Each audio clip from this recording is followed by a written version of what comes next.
What's special to you looking back over it?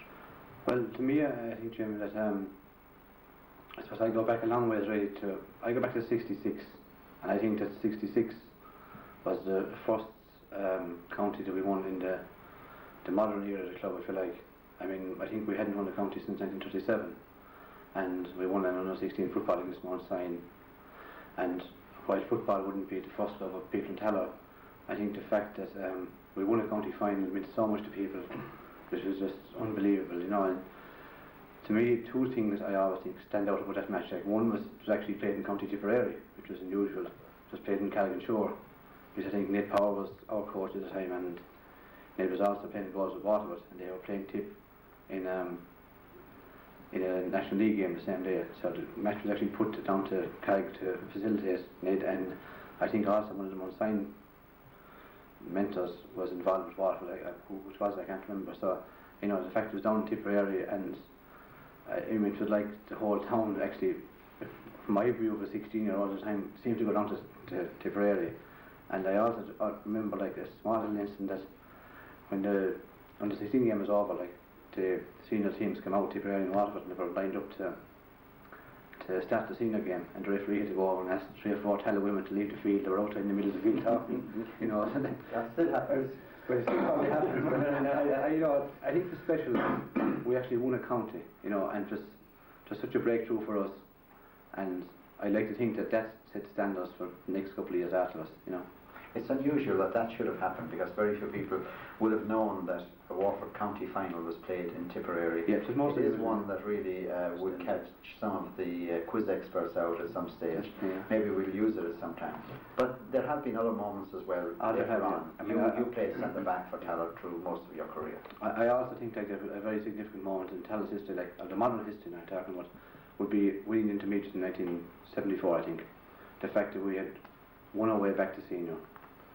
I mean, that to me was special, you know, and because obviously winning 1980 was exceptional, because we were the first Western team since Toreen, I think in probably 1950 or so, to win the senior championship. And I also felt that night, like in Tallow, that felt like an explosion really. People were so happy, but just for the older generation of players, you know, the generation who played in the 30s and the 40s, that it meant actually more to them, I think, than players who actually played in 1980. Like, we were the heroes of the day, if you like. But I don't think we realised the significance of it. And I think that it was only when we won again in 84 and 85 that the whole thing sort of came together, you know. It was a really strong part of our history. I mean, 84 was special. Like. We've heard about the arrogance of Mount Sion, of course, as a senior hurling force. And they've always stated that the one team that they feared meeting, that was Tallow. I think most clubs would say that as well. Whatever it was that was within it, was the spirit? I've asked a few of the lads this now. Was it the spirit, or was it the will to win for the club, or was it the jersey? What was it that drove Tallow teams to win and drove them on beyond the boundaries of pain? Well, I think the spirit was there. You know, I think it was a combination of all three things really. I mean, we often felt here that, you know, we might have arguments amongst ourselves, but once 3 o'clock on the Sunday came and the blue and gold went on the back of the jersey was on the back, the teams went out and they fought 15 men all for each other. You know, there was no personalities on the field. Whatever arguments we might have off the field, and you know, from time to time we had plenty of them. Let's not get away from that, but you know, they were able to put it behind them, and still are, I think, to this day even. You know, I still think the Tallow teams, when they go out, you know, if they are motivated enough, you know, they can do anything. You know, I mean, I always think one county final we won, and somebody said to one of the players going into the field, you know, you have no chance today. He says, you know, I said, we'll win. He says, we're Tallow. You know, that was, we felt that we were something special in the county final. Once we got that far, we were going to win it, you know. The point you just made, turning to Liam Fraser, the point you just made there a moment ago was you fought with each other. I made a point, I think it was to Liam O'Brien, or one of the lads a little earlier on. We've heard of arguments and so forth.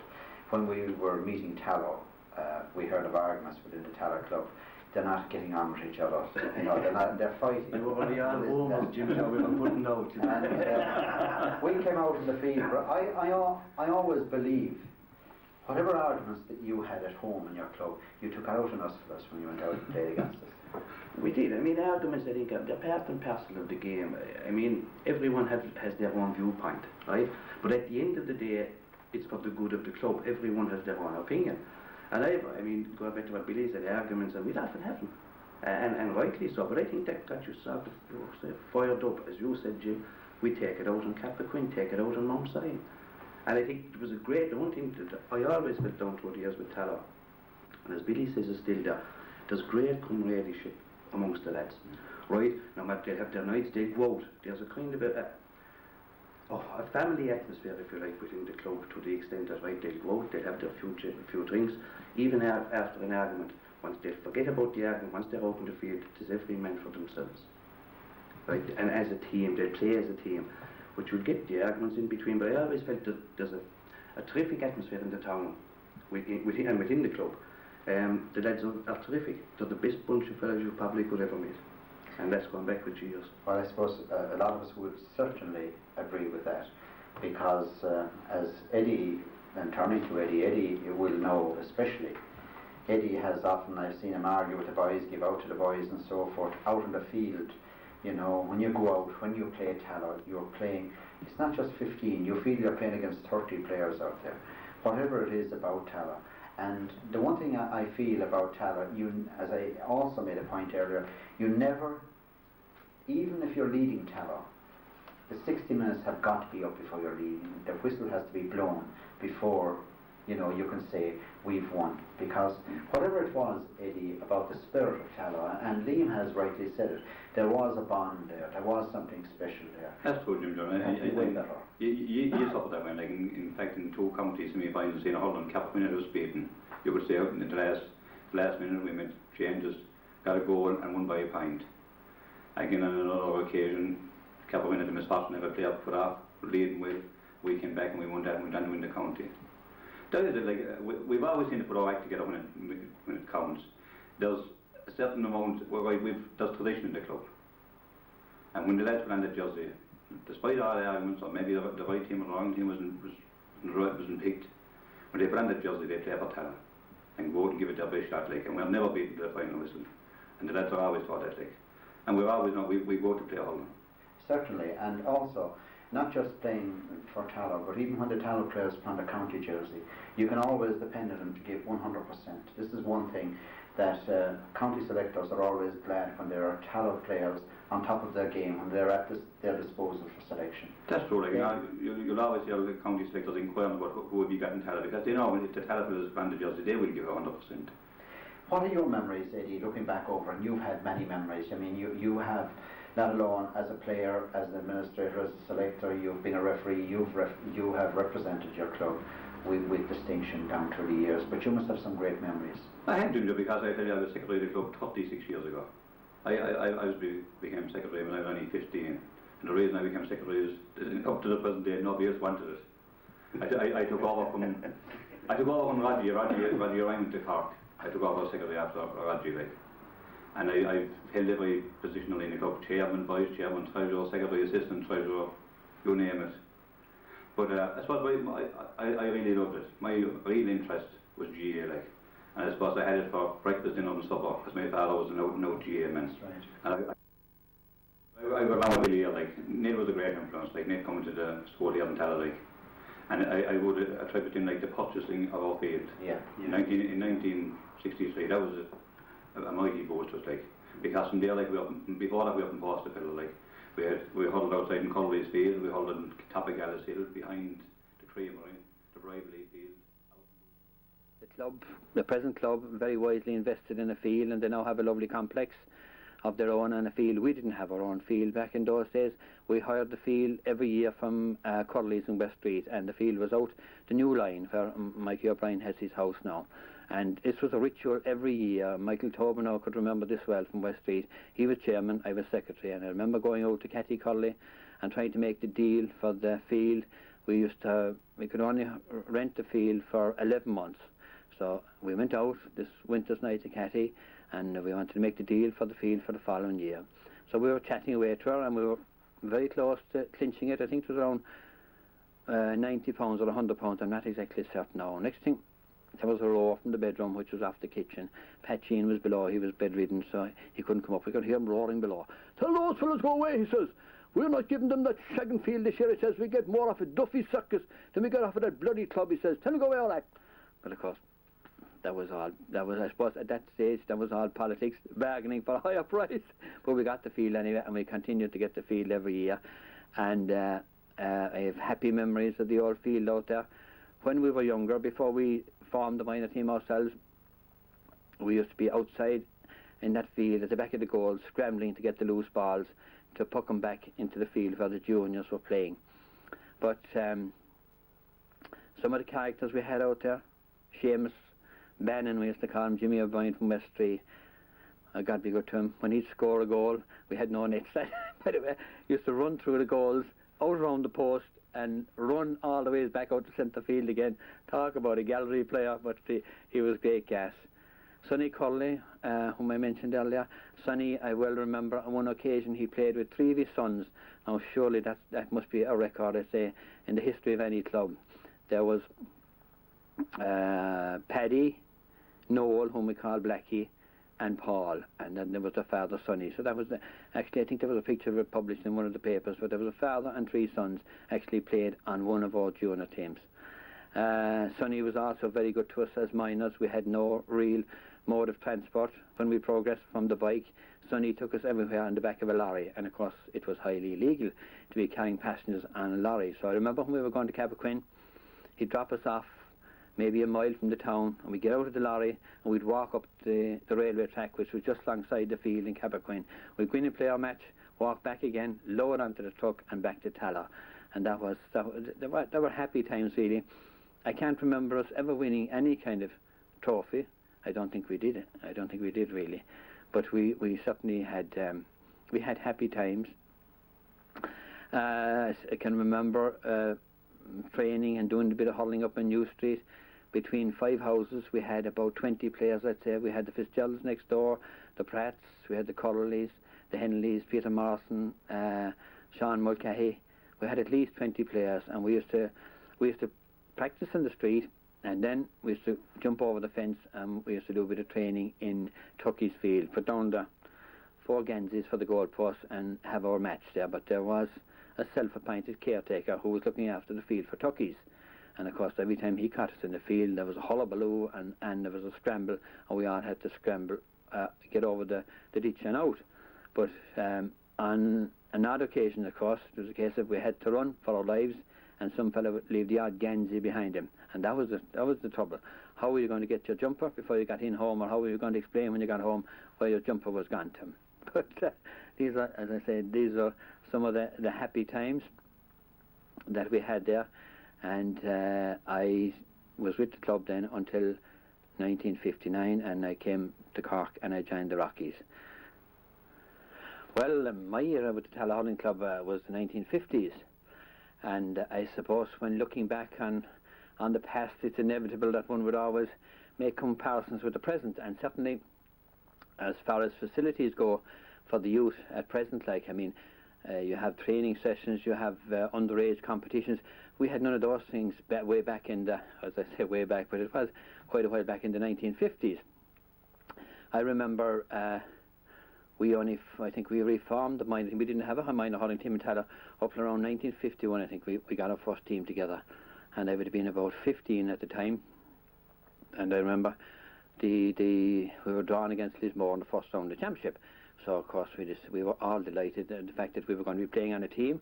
We were going to be wearing a jersey for the first time for the club in Tallow, and so we prepared hard.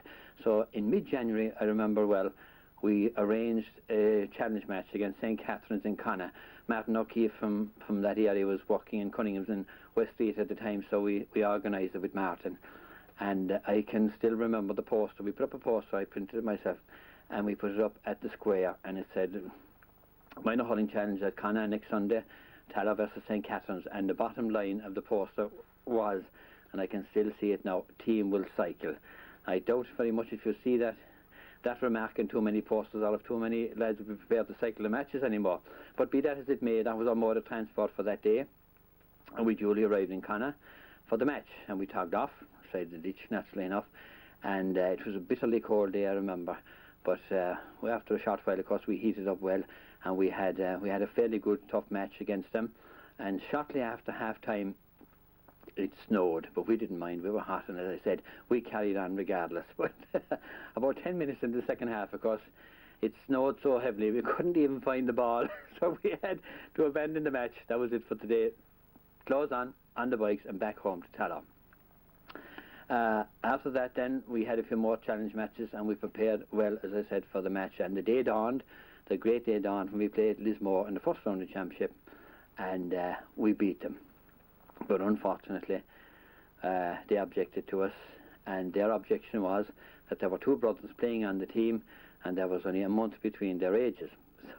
So you've often heard of a delayed birth, but unfortunately we didn't get away with this. One of the brothers was in fact overage, so we lost the match on an objection. The following 1954, then my memory's a bit poor up till 1954 again, but I'll never forget 1954, because that's the year that we went to the Western final in both minor hurling and junior hurling. At this stage, three of us had been promoted to the junior team. That was Paul Curley, Declan Flynn and myself.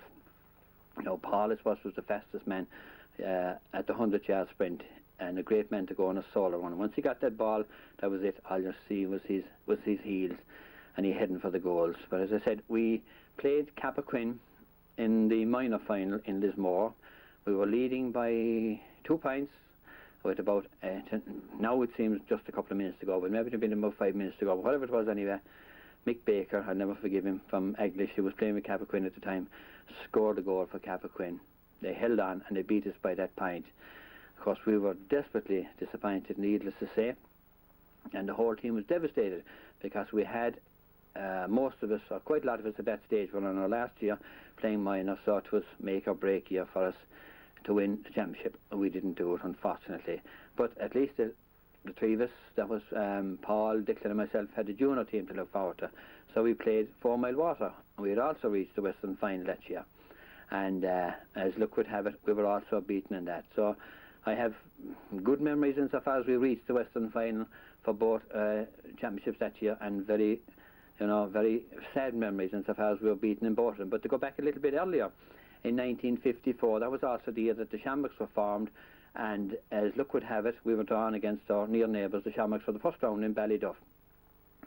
I wasn't playing in the first round, Paul was, and so was Declan, and it was a fantastic match. I still remember the excitement leading up to that match, and it was just fantastic. And as we beat them, Tallow, we won on the day, and then we played the Geraldines, Eglish, in the second round, and we also beat them. But I remember, well, I came on for the replay against Eglish in Cappoquin, but I remember one day playing against Eglish over in Lismore, and Dick Ducey of Turin was the referee. Well, they say that games, you often see a rough game nowadays, but I tell you, anyone to hold a candle to that day over in Lismore. Dick Ducey thought the thing was so bad after, I think it was 15 minutes, he decided, look lads, this is it. He actually stopped the game, lined us all up again, he said, lads, either cop yourselves on or I'm calling the match off. So we did cop ourselves on, and we beat them on the day. I remember on the first day, the match was drawn, and we were a goal behind coming up to the last few minutes, and Bobby Tobin, I can still see him soaring up the field and scoring the goal, and that drew the match for us. We replayed him and we beat him well the second day. Well, the one great regret for a lot of the Tallow supporters was that Jim Pinder wasn't there in 1980, when they won the first final, because he had walked miles and miles to see him playing, and it was a real pity that he wasn't there to see him achieve the success which he always wanted to.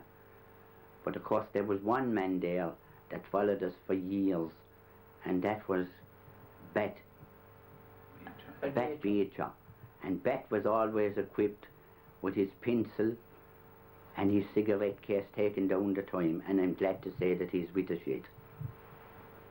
That's all I have to say. But Jim Pinder was known as a man that if you said something to him and described something, he'd say, did you see that? No, Jim, no good in talking, not authentic enough. You should be there. Then when a team, as I said, a man might come from Mayor Kerry, he was considered, I don't know what kind of selectors we had at the time, but the minute here he was a Kerry man or a Mayor man, he had to be a footballer. He'd be put on. I remember there was a chap there some years ago, Bobby Barrett, and God be good to him, he's dead now. He was put into goals one day. He was supposed to have Mayor connections, and the first 4 balls dropped in there was picked out of the net anyway. And I played with Pigeon for years. Pigeon was a grand lad and a great hurler, but like Ted, also poor Billy Hinley can be good too. Never a cans outside. Billy was a young lad at 16 again, and tragically last night, and he was a great prospect for us, you know, coming into that good years, and he'd have been there, he'd have been got still a great player with us now. But again, they were two of the lows. They were two of the lows, but I'd like to mention both of them. Yeah, the unfortunate boy got drowned in an accident down the river, yeah. At 16, he did all in front of him. He was you know, anxious, willing. I see an awful lot of his brother in him actually, in Brian there now. Very game, 100% Tallow and committed, you know. So they were two of the lows, but I'd just like to remember them in this because they were great lads, you know. Well, as you know, I'm secretary of the club this year, and this is my first year been involved with the club. The kind of the job description is would be a difficult one to write because there's an awful lot of things that you wouldn't kind of think about. It's only the little things and they all add up sort of thing. But there's an awful lot of work to be done. Secretary of any club and any organisation, I suppose it applies to probably more than just GA clubs, I'd imagine. But as I say, it's my first year in being involved with the club. I played with the club at a lot of different grades as well, up along through the years. In recent years I've been in college, I've been away in that, and I haven't got a chance to play as much as I'd like to. So this year when I was based at home for the first time in a while, I said I'd get involved, and I must say, even though there has been an awful lot of time involved and a lot of work put in, and work that people don't see, it's been very fulfilling, and I must say I've really enjoyed my year in office. You're quite young now in comparison to the rest of the people around here. Does it give you a sense of history being with some of the people whose names you would have only come across? Absolutely, it's very interesting to hear some of the lads talk about the characters of old and the teams and arguing over teams and who was on them and who wasn't, and you know, it's something that you don't really think about from day to day when you're involved with the running of a club, but it must say it definitely does add a sense of history to the whole thing, and you see how significant it is and how privileged we are to be involved with a club like it today. It's absolutely vital, as someone said earlier, to keep in touch with what has gone past, because, you know, as I was saying, it's all too easy to forget it, and to get caught up in what goes on from day to day. I mean, you know, there have been so many great teams and great characters of the past that you think it would be a shame to let those people be forgotten, and I think this is a fine tribute to them, to those people who have made this club what it is today, more so than anyone who's involved today. I mean, the club takes in everybody and every character and team and player and mentor and tormentor that ever was in the club. That is Tallow GA Club. I would like to see the club maintain a strong link with its past and with the culture and values that it has instilled into many people in this town over the last 75 years. It's going to be important to maintain the link with the youth in this town and instill some of those values into the youth of today, and make sure that we bring those people with us as we develop into the next 75 years.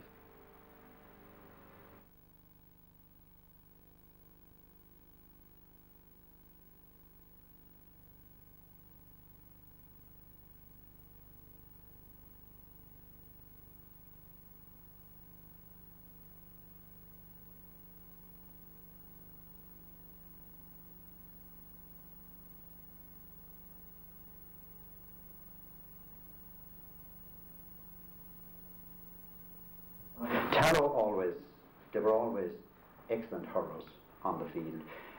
From my own experience, it was nearly impossible to watch them out in the field. As a defender playing against Tallow, I've always found, you know, you need to be on your guard for the entire 60 minutes, because in a flash, it was their speed, it was the craft. To what would you attribute their skill, Eddie? Was it Ned Power's influence? Well, I put it down basically. Started in school with Ned Power. He used to have us down every evening after school, and he was showing us their skills and everything. And basically, it was him. I'd safely say only for him, you would not have the breakthrough that Tallow got from 1980 onwards. But of course, nothing will dim the memory of the very first win we ever had. It was a county under-16 football final. And Tallow, of course, was supposed to be lads who couldn't play football, but they did. They gave a marvellous display and they well beat Mount Sion in the final, I remember. That was a terribly happy occasion. And the final, just to make it more unique, the final was in Carrick-on-Suir, if you don't mind. But we didn't mind where it was. It was Timbuktu would have been there. And I got a great thrill out of seeing all the kind of work we were trying to do come to fruition on that day. Yes. Well, I felt I could play hurling until I was really old, whereas in football, with the physical content, you couldn't play beyond a certain number of years, beyond the late 30s anyway, I think, profitably. So, anyway, I got a greater thrill out of playing hurling, because there's far more skill. There are 121 skills in hurling, individual skills, I've counted them, and that just shows you what a wide range there is to exhibit when you take a hurley in your hand. I've heard it described as the beautiful game. Would you agree with that? I would. Eamon Dunphy wouldn't. He calls soccer the beautiful game, and I'm just as much of an admirer of soccer as I am of any other game. But when it comes to hurling, it is skill that really gives the thrill. So the thrill is in the skill, apart from the manliness, of course. Could you run me through some of your own personal achievements in relation to hurling down through the years, Ned, please? I'd rather not say much about them because, quite honestly, I think, as I've always thought, the team is more important than any one player, and the place is more important than even one team, any one team. But I would just say this much, that to me it was a great fulfilment when Tallow won the intermediate championship in 1974, which made Tallow a senior team again. That was the culmination of all our strivings. And then, of course, another high point purely must be our senior hurling county title in 1980, followed by one in 84 and 85. They, I suppose, were the golden years here because emigration didn't bite so deeply and lads were around and lads were very good, and we had a great bunch of skillful, very, very skillful players who are acknowledged as the most skilled in the county. I would like to be proud of that because there's something to be proud of, you know. One of my most abiding memories of hurling, Ned, and particularly in relation to Tallow and you personally, is this famous photograph I see of you coming out, catching a ball with people swinging hurleys all around you. Can you run me through some of the memories of that? I do. I don't think I'll ever forget that day because that was very special. You see, I had been taken off the Walford team the previous year in that very self-same pitch before over 50,000 people. And I sat down on the sideline. I was smoking at the time, and I smoked a cigarette and said, "Now, kid, this is what you've been ready for, because it's bound to happen someday. Next job, get back on that team. Come back up here if you can, and show what you really can do, if possible." So they had tried a few more foolings out during the year, and they felt that I was the best of a bad lot. So I was selected again the following year, 1962. I remember it very well, 9th of July, and it was Cork, my old adversaries, and Christy Ray, and all the other really great players that they had. So when it came to that particular Sunday, I don't think I was ever so keyed up in all my life because I was ready and I was nervous, which is a good thing because if you're not, you don't do the job really. I think if you're not wound up like a spring, you won't release the latent energy or whatever it is inside in us. So I remember that day in particular. By the way, could I say about that a lot of people would think that was heroic or some old word like that might possibly be used, but it wasn't. It wasn't really, insofar as the higher up you are catching a ball, the safer you are. The higher up you are, the safer. And if you could jump up high for a ball, even a swinging hurley isn't going to hurt you up there.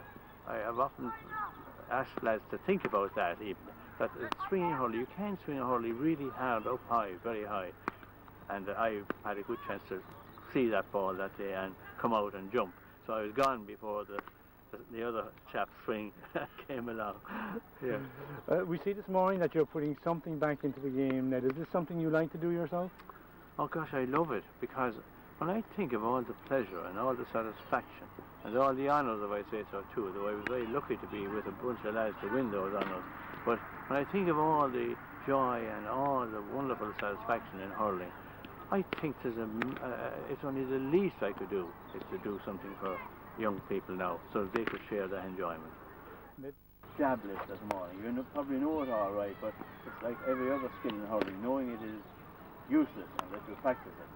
So we just practiced this morning for a little while, because in every match you have to lift the ball, and definitely you'd like to lift it quickly, and definitely you'd like to lift it in the easiest way you possibly could without delaying. And the jab lift gives you that chance, because you can continue to run when you lift it. You can continue to move on with the ball. You don't have to stop when you're lifting it, you know. Now, the important thing, lads, is to watch behind the ball. Watch behind the ball, there. Because that's where you'll be trying to push the hurler. And it's terribly important to watch that you lift the ball up across that bit there. Not over here, it'll fall off when you do that. But over that. See that bit there? Right along that line. If you do that, even standing up, you could do that. Take them up every time, you know. And if you move especially, you know. You know. Now, will we try that? Will we go back in a line, lads, and we'll try the lift. So watch him right behind the ball. Now, will we have a go at that now? Go. Good boy yourself. You can leave it down again and go back to the end. Good man. I'll fix it for you again. Right. No. Good boy. Good man, that's right. Next time now you needn't stop at all. No. Go ahead now, man. Good lad yourself. Great stuff. Let's bring it back now. Again, that's the boy. Good man, damn it. Throw it back. That's the boy. No. Don't stop when you come to it. Slide the hurley under it. No, Seamus. Come on, boy. Yeah, you do. Come on again, we see. Keep going. Good boy yourself. Good man. Come on, that's a great boy. 1 second now, Paul. We just get it down there a bit for you. It might be easier on the side. Yeah. Now. Good man. You can leave it there. Now. But this year, Tallow Club is celebrating its 75th anniversary. I'm delighted to be associated with it, and I wish them well for the future, and I wish all those that are involved in the club good luck and every success for the future. I feel very proud to be chairman of the Tallow GA Club, because my father was chairman before me, and my grandfather was probably one of the few people who, how should I put it, restarted the club in 1919. There was a football club in Tallow, purely football, strangely enough, in the late 1900s. And Tallow actually contested the very first senior football county final in Waterford with Ballyduff Lower, and they were beaten.